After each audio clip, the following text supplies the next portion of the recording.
जत तालुक्यातल्या डफळापूरमध्ये रस्त्यांच्या दुरावस्था विरोधात अनोख्या पद्धतीनं आंदोलन करण्यात आलं आहे।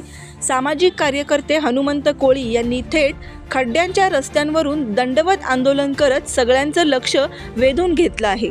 डफळापूर गावातील अंतर्गत रस्त्यांची मोठ्या प्रमाणात दुरावस्था झाली आहे, मात्र ग्रामपंचायत आणि प्रशासनाकडून याकडे दुर्लक्ष करण्यात येत असल्याचा आरोप करत हनुमंत कोळी यांनी गावातील खड्ड्यातील रस्त्यांवरून वाजत गाजत दंडवत घालून तातडीने रस्ते करावेत अशी मागणी केली आहे।